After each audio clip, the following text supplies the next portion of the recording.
اعوذ باللہ من الشیطان اللعین الرجیم، بسم اللہ الرحمن الرحیم۔ ہزاروں درود و سلام اس ذات والا تبارک پر کہ جس نے مقہور و بے نوا انسانیت کو مقام افتخار بخشا۔ گزشتہ ایپیسوڈ میں ہم نے گفتگو کی تھی معجزات اور کرامت کے حوالے سے، گفتگو ہماری جاری تھی۔ اسی گفتگو کو آج کے پروگرام میں بھی ہم آگے بڑھائیں گے۔ کیا کرامت تفویض کی جا سکتی ہے کسی انسان کو کہ آپ صاحب کرامت ہیں اور میں آپ کے پاس آؤں اور آپ وہ کرامت مجھے دے دیں؟ زمین عباس صاحب۔ ہاں دیکھیے، جہاں تفویض کرنے کا تعلق ہے، جس کو تفویض کی جا رہی ہے جی، اس میں اتنی اہلیت ہونا ضروری ہے۔ نہیں کی جا سکتی ہے، امکانات ہیں اس چیز کے۔ ٹھیک ہے۔ اور دیکھیے، خود بعض واقعات جو ہمیں تاریخ میں نظر آتے ہیں تو اس میں کچھ واقعات ایسے بھی ہیں کہ جیسے بنیادی شرط کیا ہے کہ بندگان خدا کے لیے جو کام کر رہا ہوتا ہے تو اللہ تعالیٰ اس کو، جیسے کہ چھٹے امام کی زندگی کا واقعہ ہے کہ کچھ لوگ آئے، ایک شخص شہر مدینہ میں آیا اور تھا وہ غیر مسلم، لیکن جوق در جوق لوگ لائن لگائے ہوئے تھے۔ کس نے آگے بتایا امام کو، مطلب ایسے سے وہ آیا ہے اور کیا کہتے ہیں وہ بڑے کراماتیں دکھا رہا ہے، اور لوگ جو اپنا کام کہہ رہا ہے اس کا فوراً کام ہو رہا ہے۔ مولا مسکرائے، پھر مولا یعنی بھیس بدل کر اظہار کیے بغیر گھر سے نکلے، گوشے میں بیٹھ کر دیکھنے لگے اور دیکھا واقعہ تھا جو اپنا سوال لے کے جاتا ہے اس کا سوال حل کر رہا ہے، اس کا مسئلہ حل کر رہا ہے وہ۔ تو امام اس کے پاس گئے اور اپنی مٹھی کو بند کیا، کہا کہ بھئی تو بڑی کرامت دکھا رہا ہے، دیکھ رہا ہوں، تو اچھا ہی بتا کہ تیری نگاہ کہاں تک ہے؟ اس نے کہا سب نہیں نگاہوں کے اندر موجود ہے۔ تو امام نے اپنی مٹھی بند کیا، وہ کہا کہ اچھا بتا کہ اس میری مٹھی میں کیا چیز ہے؟ تو اس نے ایک نگاہ چاروں طرف زمین سے آسمان پہ گھمائی، اور کچھ دیر، اب لوگ دیکھ رہے ہیں کہ اب کچھ وقت لگ رہا ہے، ورنہ اس سے پہلے وقت نہیں لگ رہا تھا، اس کو فوراً جواب دے رہا تھا، کچھ وقت لگ رہا ہے۔ اور کہا کہ میں نے چاروں طرف نگاہ دوڑا کے دیکھا ہے تو ایک گھونسلے پر چڑیاں نے کچھ انڈے دیے تھے، اس میں سے ایک انڈا نہیں ہے، اور وہ انڈا مجھے کہیں نظر نہیں آ رہا، اور آپ کی مٹھی میں دیکھ نہیں پا رہا میں، تو یقیناً وہ انڈا اس مٹھی میں ہوگا۔ مولانا اس کا ہاتھ کھول دیا میں نے اس کے سامنے۔ اچھا، میرے مولانا نے کہا کہ یہ بتا کہ یہ تیرے اندر کیسے کرامت آئی ہے؟ اس نے کہا کہ میں جو میرا نفس کہتا تھا، جو کہا جاتا اس کے برعکس کرتا تھا میں۔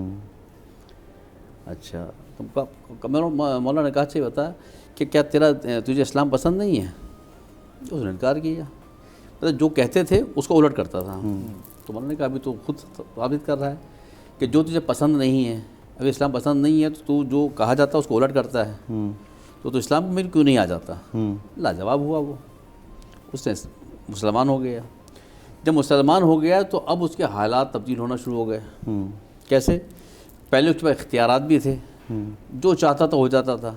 اب جیسے جیسے دن گزار رہا ہے تو مسائل میں گھستا چلا جا رہا ہے۔ ایک دن آیا، کہا کہ مولا فرزند رسول جب تک میں مسلمان نہیں ہوا تھا تو میرے بڑی کرامتیں تھیں، اور جب سے کیا کہتے ہیں مسلمان ہوا ہوں، مولا نے کہا کہ دیکھ وہ جو تیرے پاس کرامتیں تھیں نا، تو کیونکہ خدا کے بندوں کی مشکلات تو حل کر رہا تھا، وہ کسی بھی طرح سے کر رہا تھا، تو کیوں خدا کے بندوں کی مشکلات تو حل کر رہا تھا تو خدا نے تجھے صلاحیت دے دی تھی۔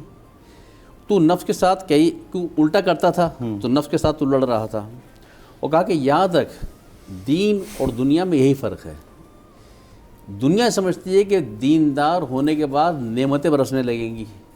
کہا یاد رکھ، جتنا انسان خدا کے قریب ہوتا ہے اتنی دنیا تنگ ہوتی ہے اس کے اوپر، ٹھیک، اور جتنا خدا سے دور ہوتا ہے دنیا اتنی آسان ہو جاتی ہے اس کے لیے، مگر دنیا کی آسانی یہ بھی محدود ہے اور دنیا کی تنگی یہ بھی محدود ہے۔ اس لیے دین کا نام کیا ہے؟ دین کا نام یہ ہے کہ اپنے آپ کو آزمائش کے لیے تیار رکھو اور خدا کی رضا کے تحت زندگی گزارو ہمیشہ۔ تو بات یہ ہے کہ جہاں تفویض کا تعلق ہے تو جو اگر کسی میں اتنی صلاحیت موجود ہے اور وہ تفویض سے مراد یہ ہو تو وہ اس کو یہی کہے گا کہ تم بھی اس عمل کو انجام دو، خدا کی اطاعت کرو، تو خدا بندان، جیسے میں نے مثال دی تھی پہلے نماز کی، اگر 5 وقت کی نماز ہی، آیت اللہ بہجت کا مشہور جملہ ہے کہ فقط 5 وقت کی نماز کے اپنے عادی بنا لو اپنے آپ کو وقت کے پر، تمہارا اکثر علماء سے یہ ذکر سنا ہے کہ نماز اول وقت پڑھی جائے، وہ تمام اعمال سے بہتر ہے۔ کیا دیکھیں تہجد کے کیا کہا گیا کہ اگر تم چاہتے ہو کہ دنیا اچھی ہو جائے نماز شب پڑھو، تم چاہتے ہو کہ آخرت اچھی ہو جائے نماز شب پڑھو۔ دیکھیے یہ نماز شب خود ایک اتنی صاحب کمال اور کرامات عبادت اب ہے. مجھے کہ اس آیت پر تو یاد راغب- نہیں ہے مگر میں کلام پاک پڑھتا ہوں اور ترجمے کے ساتھ پڑھتا ہوں. تو ایک جگہ میں نے پڑھا کہ نماز پڑھا کرو تاکہ تم خوش ہو جاؤ. تو میری تو یہ سمجھ میں آتا ہے نماز کا مطلب ہی یہی ہے کہ اللہ تعالیٰ انسان کو جو اس کو ادا کرتا ہے وہ خوش رہتا ہے, مطمئن رہتا ہے. تو یہ جادو میں اور لیکن مجھے اس موقف سے بھی اختلاف ہے, اگر اجازت ہو تو میں بھی اپنا موقف ظاہر کروں. جزاکم اللہ. پہلی بات یہ ہے کرامتیں تفویض نہیں ہوتی. اچھا, یہ تو ہم پہلے ہی بحث کر چکے ہیں کہ وہ کسی بھی نیک بندے کے ملکیت میں اختیار میں نہیں ہوتی. اللہ تعالیٰ جب چاہے سرزد ہو جائے کچھ بھی ہو جائے. تو جب میرے اختیار میں نہیں تو میں بیٹے کو, پوتے کو, نواسے کو میں تفویض نہیں کر سکتا. اور یہ جو اس طرح کی چیزیں ہوتی ہیں وہ ان کو شعبدہ بازی کا نام تو دیا جا سکتا ہے. اور دوسرا یہ بھی کتنی عجیب بات ہے کہ ہم کرامات گننے بیٹھے ہیں نیک بندوں کی, اور وہ جو مسلمان ہو, متبع سنت ہو, اللہ کا سے ڈرنے والا ہو, اور حضرت ایسوں کی کرامتیں بیان کر رہے ہیں جو کہ مسلمان بھی نہیں تھا, اور پھر انہیں کرامات بھی کہا جا رہا ہے. اس کو استدراج کہیں گے. اگر یہ کرامات ہیں تو یہ تو پھر کرامات دجال کے پاس بھی. کرامت میں نے عثمانے میں نہیں لیا, میں نے توجہ کی. لفظ کرامت نہیں کہیں گے اس کو استدراج کہیں گے. بندوں کے مسائل حل کر رہا تھا تو خدا نے اس کو صلاحیت دی. یہ چیزیں دجال بھی کرے گا, دجال بھی یہ چیزیں کر کے دکھائے گا, زندہ بھی کرے گا, مارے گا بھی. اچھا ان کے باپ دادا کو بھی آج اصل میں آپ کو تقریر آئی ہوئی ہے, نازل ہوئی, تو باپ دادا کو بھی اٹھا دے گا, اور یہی وہ چیز ہوگی جو لوگوں کو گمراہ کرے گی. بارش کرا دے گا, قحط سالی کر دے گا, لوگ اس کے قدموں میں گریں گے, مانیں گے ارے یار ہم تو ایسے بھولے رہے, اصل تو رب اب سامنے آیا ہے. تو مقصد کہنے کا یہ ہے کہ یہ کرامتیں, یہ شعبدہ بازیاں, یہ چیزیں ہم فرق کیسے کریں گے کہ یہ سرزد کس بندے سے ہو رہی ہیں. آیا یہ بندہ اللہ والا ہے؟ یہاں تو ایسے بھی لوگ ہیں یعنی ہر طرح کی کرامت دکھائیں گے. نماز کا ٹائم ہوگا, نماز پڑھنے نہیں جائیں گے. اب آپ ان کے مریدوں سے کہو یار حضرت صاحب مسجد میں نماز پڑھنے کے لیے نہیں جا رہے, تو بولتے ہیں یہ کوئی میرے اور آپ جیسے تھوڑی ہیں, ان کا تو ہر سجدہ مدینے میں ہوتا ہے. اور جب دسترخوان لگتا ہے فوراً وہیں آ کے بیٹھ جاتے ہیں. بھی جب سجدہ تمہارا مدینے میں ہوتا ہے تو روٹی مدینے کی اچھی نہیں لگ رہی, روٹی بھی وہیں جا کے کھاؤ. روٹی کراچی کی کھا رہے ہیں, سجدہ مدینے میں کر رہے ہیں جا کے. تو یہ اس طرح کے شعبدے میں اور کرامت میں فرق رکھنا چاہیے. کرامت ایک نیک بندے سے سرزد ہو جاتی ہے اور وہ اس کے بس میں اور اختیار میں بھی نہیں ہوتی کہ یہ کب ہو گیا, بس نیک بندے سے ہو جاتی. حتیٰ کہ سیر اعلام النبلاء میں امام ذہبی رحمۃ اللہ علیہ نے اگر اجازت دے ایک بڑا عجیب و غریب واقعہ نقل کیا. امام محمد بن منقدر رحمۃ اللہ علیہ کہتے ہیں کہ میں مدینے میں قحط سالی آئی اور لوگوں نے دن میں نماز پڑھی, قحط سالی استسقاء کی, بارش نہیں ہوئی, اور گورنر مدینہ نے نماز پڑھائی, کوئی بارش نہیں ہوئی. میں رات کے وقت آدھی رات کو تہجد کے لیے میں مسجد میں گیا. چراغ نہیں جل رہا تھا, اندھیرا تھا, باہر تھوڑی سی چاندنی تھی, کھڑکی کھلی ہوئی تھی, میں اس کی اوٹ میں بیٹھا ہوا تھا. اندھیرے میں جتنی اللہ نے مجھے توفیق دی میں نے نماز پڑھی, اور اس کے بعد میں فجر کے انتظار میں بیٹھ گیا. تھوڑی دیر بعد ایک شخص آیا, اس نے اپنے اوپر چادر اوڑھی ہوئی تھی, اور اندھیرے میں اتنا تو پتہ چلتا تھا کوئی بندہ ہے, لیکن کون ہے میں یہ نہیں پہچان پا رہا تھا. وہ شخص آیا اور اس نے 2 رکعت نماز پڑھی, اور نماز کے بعد دعا کے لیے ہاتھ اٹھائے اور دعا یہ مانگی کہ یا اللہ تیرا مدینہ پیاسا ہے, تو ان کو بارش دے. اور آج سارے مدینے نے تو اس سے دعا مانگی ہے, تو نے بارش نہیں دی, ان کو بارش دے, تیرا مدینہ آج پیاسا ہے. امام محمد بن منقدر کہتے ہیں اس کو پتہ نہیں تھا کہ میں بھی ایک کونے میں چپ بیٹھا ہوں. اس نے جب یہ دعا مانگی, میں کھڑکی کے پاس بیٹھا تھا, میں نے دیکھے بادل گرجے, اور گرجنے کے بعد برسنا شروع ہو گیا اسی وقت. اور اس نے جب جیسے بادل برسے اس نے دعا مانگنی چھوڑ دی اور رونا شروع کر دیا. اور رونا اس بات پر تھا کہ یا اللہ مجھ میں ایسی کیا بات ہے جو تو میری باتیں اور میری دعائیں اور میری درخواستیں مان لیتا ہے. سارے مدینے نے دعا کی, تو نے بارش نہیں دی, اور میں تیرا گناہگار بندہ دعا کے لیے ہاتھ اٹھائے تو امام محمد بن منقدر کہتے ہیں کہ میرے دل میں اس کی ایک محبت پیدا ہو گئی کہ یار یہ نیک آدمی, اسے دوستی رکھنی چاہیے. تھوڑی دیر بعد مؤذن آیا, اس نے اذان دی. جیسے اس نے اذان دی, اذان کے دوران یہ شخص نکل کے باہر چلا گیا, اور میں حیران ہو گیا کہ یہ اتنا نیک آدمی ہے, تہجد پڑھتا ہے, اور فرض نماز کے لیے جب اذان دی جا رہی ہے، لوگ اذان سن کے آتے ہیں، یہ اذان سن کے مسجد سے بھاگ گیا، تو یہ کیسا نیک آدمی ہے؟ پھر اس کی دعائیں کیسے قبول ہو رہی ہیں؟ تو اتنے میں بولے جب لوگ آنے لگے مسجد کے اندر، تو میں نے دیکھا کہ وہ شخص وہی شال اوڑے ہوئے وہ شخص بھی مسجد کے اندر لوگوں میں گھل مل کے وہ بھی آ گیا۔ تو بولے میں سمجھ گیا کہ یہ اپنی وہ جو تہجد گزاری والی عمل تھا اس کو یہ چھپانا چاہ رہا تھا۔ میں نے نماز کے بعد جب سلام پھرا، لوگ نکل گئے، میں اس کے انتظار میں بیٹھا رہا۔ جب وہ باہر نکلا میں بھی اس کے پیچھے ہو لیا، صرف دوستی کرنے کے لیے۔ میں جب اس کے پیچھے گیا، ایک خیمہ تھا اور خیمے کے اندر وہ اس نے اندر داخل ہو گیا، میں باہر جا کر کے میں کھڑا ہو گیا۔ میں نے پوچھا بھائی میں اندر آ جاؤں؟ اس نے کہا آ جاؤ، اندر کوئی نہیں ہے۔ تو میں اندر چلا گیا، دیکھا تو وہ اکیلا تھا، غریب سی جھونپڑی تھی۔ میں بھی ایک طرف بیٹھ گیا، کچھ دیر تک وہ بھی چپ رہا، میں بھی چپ رہا، لیکن میں چیزوں کا ایسے جائزہ لیتا رہا جھونپڑی کے اندر کہ اندازہ لگاؤں کہ یہ بندہ کون ہے، کیا کرتا ہے۔ مجھے کچھ چمڑے کے ٹکڑے جو ہیں وہ ملے، کوئی آر ملی، کوئی دھاگے ملے، جس سے میں نے اندازہ لگایا کہ یہ جوتیاں سیتا ہے، موچی ہے یہ۔ تھوڑی دیر بعد ہماری خاموشی ٹوٹی اور اس بندے نے پوچھا امام محمد بن منقدر سے کہ آپ کیا جوتی ٹکوانے آئے ہیں؟ میں نے کہا نہیں، مجھے جوتی تو نہیں ٹکوانی، میری جوتی صحیح ہے۔ تو پھر کیوں آئے ہو؟ میں آپ سے دوستی کرنا چاہتا ہوں۔ تو میرے سے دوستی؟ میں تو ایک موچی آدمی ہوں، معمولی سا کام کرتا ہوں، کسی اچھے آدمی سے، بڑے آدمی سے۔ اس نے پھر وہ واقعہ بتایا کہ رات جو تو نے دعا مانگی نا، میں کہتے ہیں کہ میں نے جیسے اس کو یہ واقعہ بتایا، اس کا رنگ ایسے فق ہو گیا، اور جیسے کہ میں نے کوئی اس کو گالی دے دی ہو۔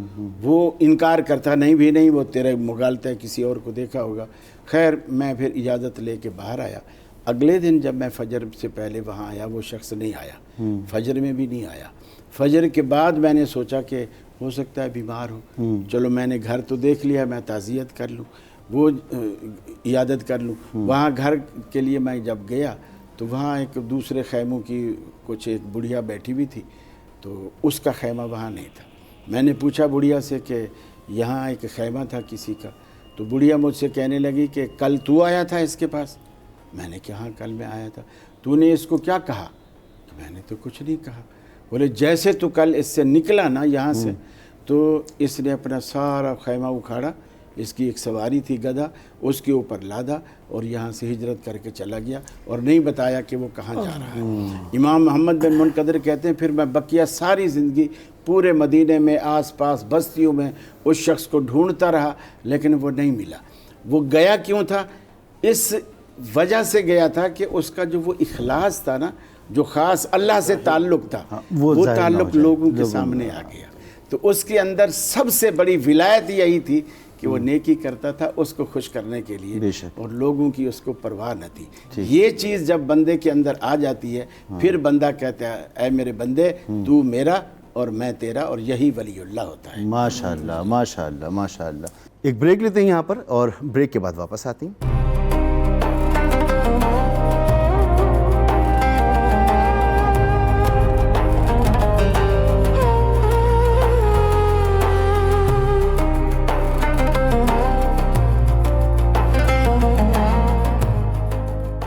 Welcome back. بات ہو رہی ہے معجزے اور کرامات پر، کچھ جی دیکھیں، کرامات جو ہے اولیاء اللہ سے جو صادر ہے، شریعت کا جو پابند ہے، قرآن و سنت پر جو عمل پیرا ہو رہا ہے۔ ایک منٹ، سوال اب یہاں پہ سوال کر لوں۔ جیسے قبلہ نے فرمایا کہ، اور یہ ایک مشاہدہ رہا ہے، کتابوں میں پڑھیں تو اس طرح کے واقعات ملتے ہیں کہ جو صاحب وصف لوگ ہوتے ہیں، اللہ تعالیٰ نے جن کو کرامات دی ہوتی ہیں، وہ کرامات کچھ ظاہر نہیں کرتے، چھپاتے ہیں، اور اگر کسی کا بھلا کر سکتے ہیں تو بھلا کر دیتی، لیکن اپنی اہمیت کو نہیں جتایا کرتے۔ لیکن یہاں تو یہ دیکھنے میں آیا ہے دور حاضر میں کہ لوگ کرامات بیان کیا کرتے ہیں اپنی۔ جیسے ابھی ایک مثال دی قبلہ نے کہ میں کسی اور شہر میں ہوتا ہوں اور نماز کے وقت اور کھانے کے وقت، مجھے نہیں پتا آپ کس کا ذکر کر رہے ہیں، مگر اگر اس طرح کی ہے کوئی بات تو اس کو کیا کہیں گے آپ؟ دیکھیں یہ تو میں تو اس کو یہ کہوں گا، اس کا نہیں ہے، میں تو اس کو یہ کہوں گا کہ مطلب یہ بات کسی بھی چینل پر بیٹھ کے کریں تو میں واضح طور پہ کہتا ہوں یہ تو چورن بیچنے کے طریقے کار ہیں۔ کہ میری نماز فجر کی مکے میں ہوتی ہے، ظہر مدینے میں، ویسے بغداد شریف میں، اجمیر شریف میں اور داتا صاحب کے پاس، پھر آخر میں جو ہے نا عشاء کی نماز کے بعد جب پھر میں اپنے آستانے پر ہوتا ہوں. تو یہ تو ہم اس کی شدید مذمت کرتے ہیں اور اس کا تعلق شریعت سے بالکل بھی نہیں ہے. معذرت کے ساتھ جو مسلک حق، مسلک اہل سنت و جماعت بریلی مسلک پہ جو داغ ڈالا جاتا ہے، میں آج اس کی میں علی اعلان اس بات کی مذمت کرتا ہوں. ہمارا ان سے کوئی واسطہ نہیں ہے، ایسے لوگوں سے کوئی تعلق نہیں ہے اور ان کا دین سے بھی کوئی ہمارا لینا دینا نہیں ہے. اس نام سے مسلک بریلی کو جو ہے بدنام کیا جاتا ہے، خرافات دی جاتی ہیں کہ مزارات شریف پہ جا رہے ہیں، فلانا جا رہے ہیں. بھائی ہم تو کہتے ہیں سیدنا شیخ عبد القادر جیلانی رحمۃ اللہ علیہ شریف کے مزار شریف پہ جاتے ہیں، ہم دعا کرتے ہیں. دعا کا مقصد کیا ہے؟ وسیلے سے دعا کر رہے ہیں. بزرگ ہیں، اللہ کے نیک بندے، انہوں نے اللہ کے لیے فنا فی اللہ ہوئے ہیں، تو ہم ان کی حصول برکت کے لیے جا رہے ہیں. اس طرح اور بھی اصحابہ کرام کے مزار شریف ہیں، تابعین کے ہیں، تبع تابعین کے، خود امام اعظم علیہ رحمہ کا بھی مزار شریف موجود ہے بغداد شریف میں. تو آپ یہ دیکھیں کہ ہمارا مقصد کیا ہوتا ہے. ہمارا مقصد یہ تھوڑی ہوتا ہے یہ جو ڈیجیٹل پیر چورن بیچ کے سارا بیٹری کا پانی دے رہے ہیں، یہ مقصد تھوڑی ہے ہمارا مقصد تو یہ دیکھیں وہ جو پھونک مار رہے ہیں تو پھونک ختم ہو جائے گی تو کیا کریں گے؟ پھر نہیں ہو رہی نا ختم. پھر بات تو پھر وہی آ جائے گی نا. وہ تو ایسے تو ڈیجیٹل سسٹم سے بھی پھونک نکل رہی ہوتی ہے. تو بات یہ ہوتی ہے کہ پھونک دھاڑ کیا ہے. تو دیکھیں ہر چیز دیکھیں پھر وہی آپ کی بات آ جائے گی. دیکھیں جو ظاہر ہو رہا ہے نا معجزہ وہ اللہ کے نبی سے، کرامت اللہ کے ولی. اگر کسی غیر مسلم سے بھی عقل کے خلاف مجازی کوئی ایسی چیز ظاہر ہو جائے تو اس کو استدراج کہتے ہیں. یعنی اس کا بھی وہی مقصد ہوگا کہ اس نے بھی کسی مردہ کو زندہ کر دیا، زندہ کو مردہ کر دیا، کوئی ایسی چیز آپ کو دے دی، پلک جھپک میں دیا، آپ کو مٹھائی کی کلاکند خوشبودار گرما گرم دے دی. تو ایسا یہ مقصد تھوڑی ہوگا کہ ہم اس کو یہ سمجھ لیں کہ جناب یہ کرامت ظاہر ہو گئی اور یہ ہو گئی. تو بھائی مقصد یہ تھوڑی ہے. مقصد یہ کہ کیمرہ ہٹا دیں اور اس کے بعد آپ رکھ دیں، پھر کیمرہ لگانے لو جی اچانک اینک والے جن کی بات تھوڑی ہو رہی ہے جو ہم نے بچپن میں دیکھا تھا. اس کا مقصد بتانے کا تو یہ ہے کہ دیکھیں جس کا بنیادی طور پہ ہم سمجھتے ہیں کہ بھائی بزرگان دین کے ناموں پر جو اس طرح لنگر کھانے کھول دیے جاتے ہیں یا اس طرح کی دیگیں کھا رہے ہیں، ہم اس چیز کی مذمت کرتے ہیں. لیکن افسوس ہمیں یہ ہوتا ہے کہ ہمارے دیگر مسالک کے لوگ آج بھی اسی بات کی رٹ لگاتے ہیں، یار یہ اہل سنت والے، یہ بریلی والے یہ چورن بیچ رہے ہیں. بھائی تو پھر آپ کیا کر رہے ہو؟ تو پھر بات یہی ہے کہ جس طریقے سے یہ طریقہ انداز غلط ہے تو ہم اس چیز کی مذمت کر رہے ہیں نا، ہم اس چیز کو مان ہی نہیں رہے نا. بھائی بزرگان دین کے مزارات شریف پہ ہم حصول برکت کے لیے جا رہے ہیں، ان کے وسیلے سے دعا مانگ رہے ہیں جو اللہ کے اولیاء کا. اور صحیح بات اور یہ نقطہ نظر بھی مناسب نہیں. بار بار یہ کئی دفعہ آیا فنا فی اللہ ہستیاں، فنا فی اللہ. فنا فی اللہ کا مطلب جو اللہ میں فنا ہوگی. یہ عقیدہ یہ بالکل یہ عقیدہ ہی گمراہ کن ہے. نہیں یہ کچھ لوگوں نے پیدا کیا وحدت شہود اور حلول. یہ عقیدت ہے، یہ حلول یہی ہے فنا فی اللہ ہونے والا. یہ جیسے چینی دودھ میں ڈالو گے ہلاؤ وہ اس میں گم ہو جائے گی، دودھ میٹھا ہو جائے گا، چینی نظر نہیں آئے گی. اچھا اللہ کی ذات میں اس طرح کسی کا فنا ہو جانا اللہ کی ذات کے اندر، یہ تو وہی شراکت ہے. پھر وہ اس توحید کا کیا مطلب جو قل هو اللہ احد اللہ الصمد لم یلد ولم یولد ولم یکن لہ کفوا احد. اس میں اگر دیکھیں بات یہ ہے کہ جہاں تک قاری صاحب نے یہ بات کی نا فنا فی اللہ، اگر اس سے مراد وہ ہو جیسے کسی کا حلول کا عقیدہ ہے، وحدت الوجود کے جو مسائل ہیں، اس حد تک تو ظاہر یہ بات بالکل غلط ہے. ٹھیک ہے، لیکن کبھی کبھی اصطلاحات کو سمجھنا پڑتا ہے. ان تنصر اللہ ینصرکم، اگر تم اللہ کی مدد کرو گے اللہ تمہاری مدد کریں گے. اس کا کیا مطلب؟ کوئی اللہ کی مدد کر سکتا ہے؟ نعوذ باللہ. اگر آپ اس کو اس کے ظاہر پر رکھیں گے تو قرآن کی اس آیت کا پھر کیا ترجمہ بنے گا؟ اس کا مطلب یہ ہوتا ہے اللہ کے دین کی مدد. دیکھیں رسول اللہ صلی اللہ علیہ وسلم نے دعا سکھلائی، اللہم انی اسألک حبک وحب من یحبک وحب عمل یقربنی الی حبک. اے اللہ میں آپ سے آپ کی محبت مانگتا ہوں اور جو آپ سے محبت کرتے ہیں ان کی محبت مانگتا ہوں اور اس عمل کی محبت مانگتا ہوں جو مجھے آپ کے قریب کر دے. ٹھیک ہے. وہ جو حدیث پاک میں آتا ہے کہ بندہ اللہ کا سب سے زیادہ جو قرب حاصل کرتا ہے، تو ایک جگہ تو فرمائے وہ سجدے کی حالت میں، دوسری جگہ فرمائے نوافل کے ذریعے سے اللہ کا قرب حاصل کرتا ہے. پھر قرب کا تقرب کا وہ مقام آتا ہے کہ اللہ فرماتے ہیں میں اس کے ہاتھ بنتا ہوں، میں اس کی آنکھ بنتا ہوں، میں اس کے کان بنتا ہوں.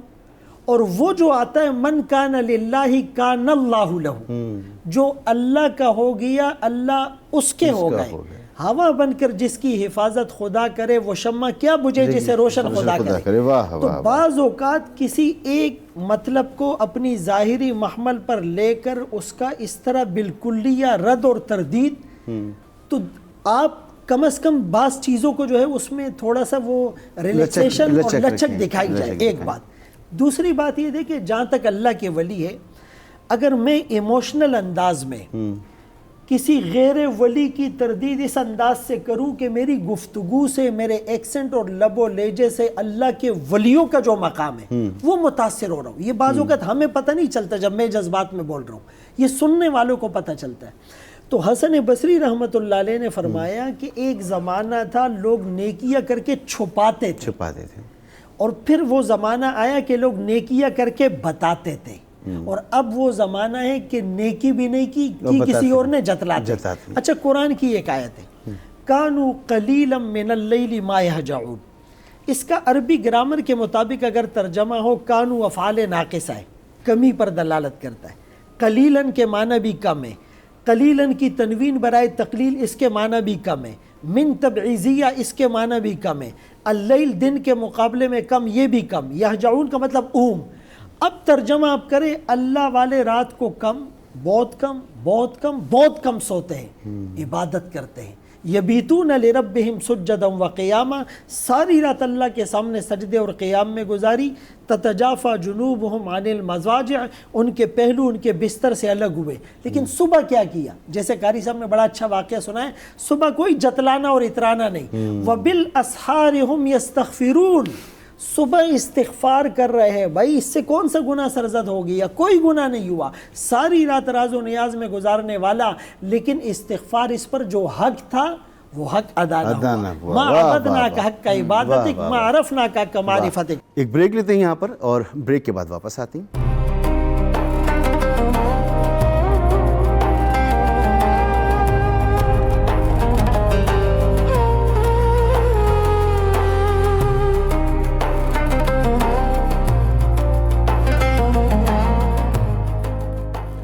پروگرام میں آپ کو ایک بار پھر خوش آمدید. ایک اللہ کے ولی غالباً جنید بغدادی یا بایزید بسطامی رحمۃ اللہ علیہ نیک تو تھے، ایک مجلس میں تھے، اور اس مجلس میں اعلان ہوتا ہے کہ بھائی اس مجلس میں جو سب سے زیادہ گناہگار ہے وہ اٹھ کے چلا جائے.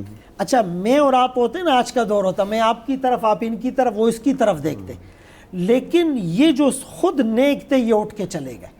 اپنے آپ کو جو حقیر سمجھنا ہے، اپنے آپ کو جو کمتر سمجھنا ہے، اپنے آپ کو جو اپنی نظروں میں گرانا ہے، اللہم اجعلنی فی عینی صغیرہ وفی اعین الناس کبیرہ، اس اٹھ کر جانے پر اللہ نے وہ مقام ولایت عطا کیا کہ دنیا رشک کرنے لگی. اور آخری بات سمیٹنے لگا ہوں، اللہ کا ولی کرامت اسی کے ہاتھ پہ ظاہر ہوتی ہے، لیکن ولی کے لیے یہ ضروری نہیں کہ اس نے 50 سالہ باکردار اور پاک باز زندگی گزاری ہو وہی ولی ہو سکتا ہے، گناہگار ولی نہیں ہو سکتا ہے.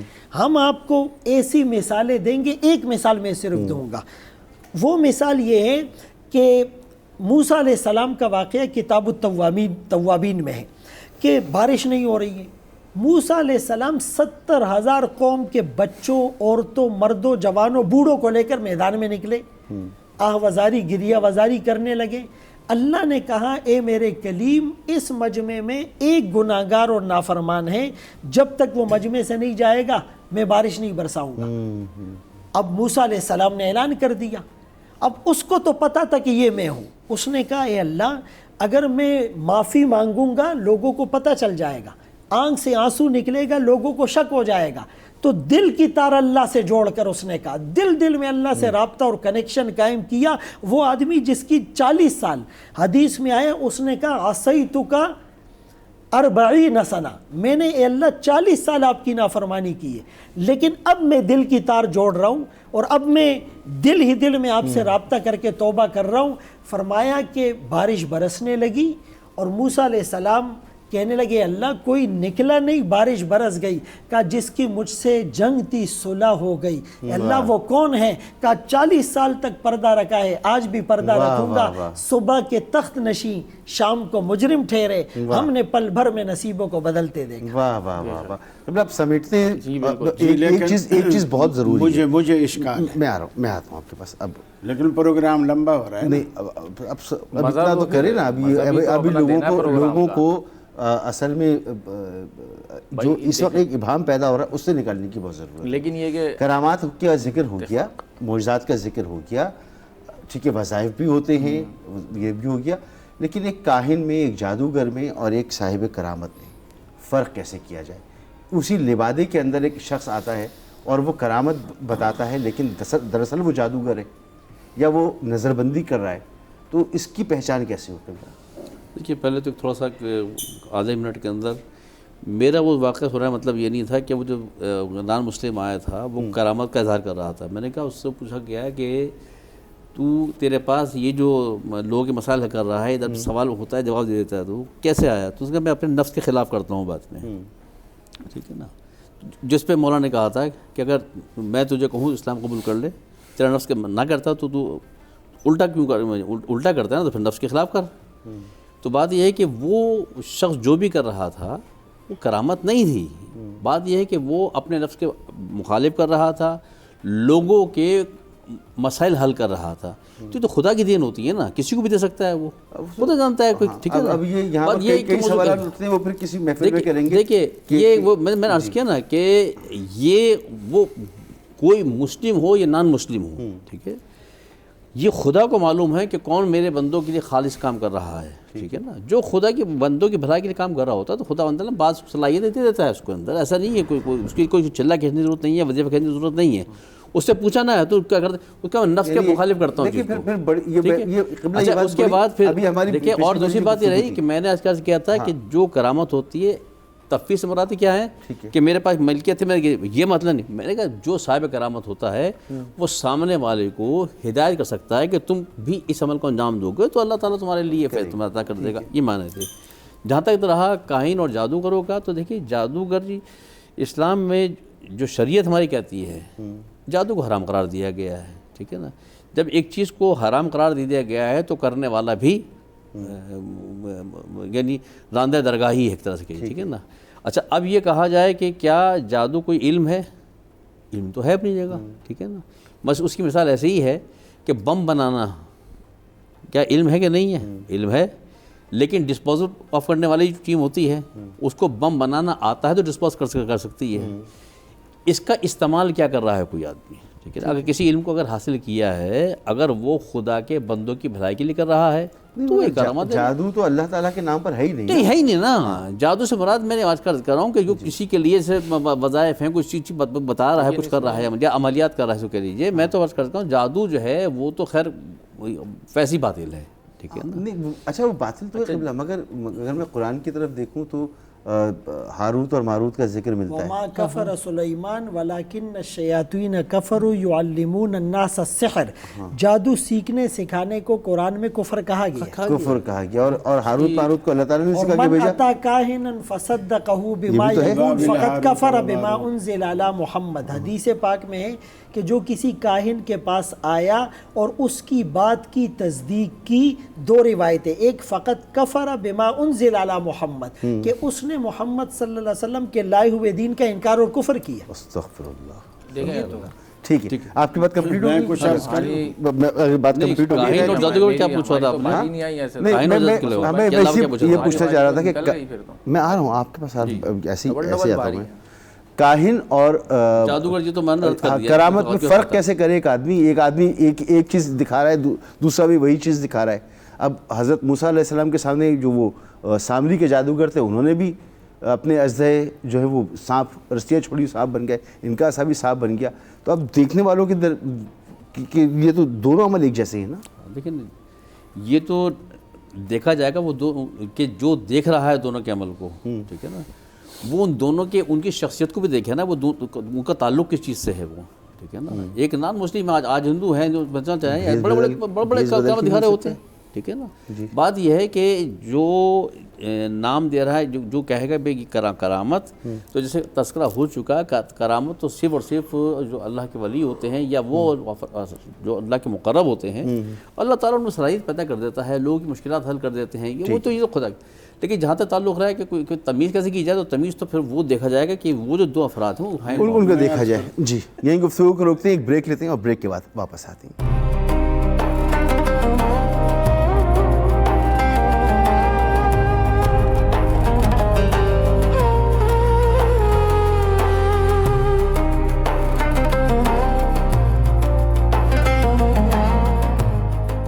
Welcome back. بات ہو رہی ہے معجزے اور کرامات پر. جی قبلہ. پہلی بات تو یہ ہے کہ جو فرعون کی دربار میں جو جادوگر اپنی رسیاں پھینک رہے تھے، وہ موسیٰ علیہ السلام کا اعجاز دیکھ کر مسلمان کیوں ہو گئے؟ کیونکہ ان کو پتہ تھا کہ یہ جادو نہیں ہے.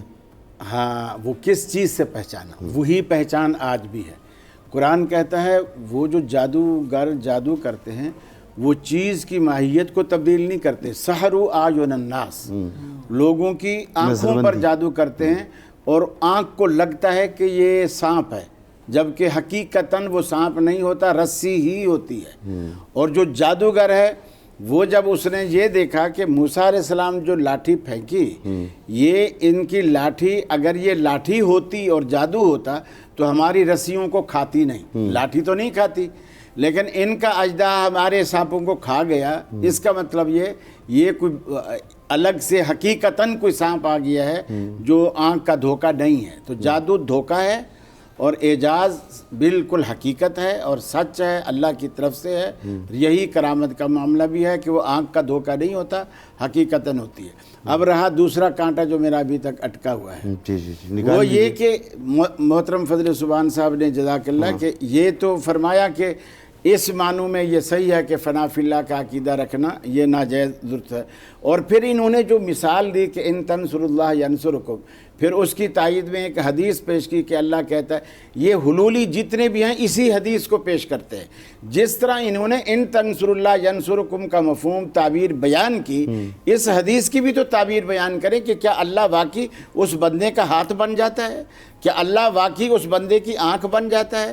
کیا اللہ واقعی اس بندے کا پاؤں بن جاتا ہے؟ کیا اس سے یہی مراد ہے؟ نعوذ باللہ اگر یہی مراد ہے تو یہ بھی کفر ہے. تو حلولی کا جہاں ذکر کیا میرے خیال میں، یعنی چونکہ بات مجھ سے ہے تو وہاں سے آتا ہے وجہ اللہ، عین اللہ، ید اللہ. میرا مقصد یہ تھا کہ جیسے ان تنصر اللہ ینصرکم کی تعبیر کی گئی کہ وہ اللہ کے دین کی مدد کرے گا، اس طرح اس کی بھی تعویل کر کے وضاحت کی جائے میں آ رہا ہوں اس آپ کے کے صحیح بانی کیا ہیں، تاکہ وہ جو غلط لوگوں کے ذہن میں حلولیوں کا شہودیوں کا جو عقیدہ ہے وہ یہاں درست ہو جائے، تاکہ کسی عقیدے کے مریض کو ہماری گفتگو سے جو ہے وہ موقع نہ ملے، کوئی گولی نہ ملے، جیسے یہ کہتے ہیں چورن، وہ چورن نہ ملے اس کو کہ اس کا ہاضمہ سیٹ ہو جائے. دیکھیں قاری صاحب کی اس بات کی بالکل میں تائید کرتا ہوں، یہ بالکل ٹھیک بات ہے.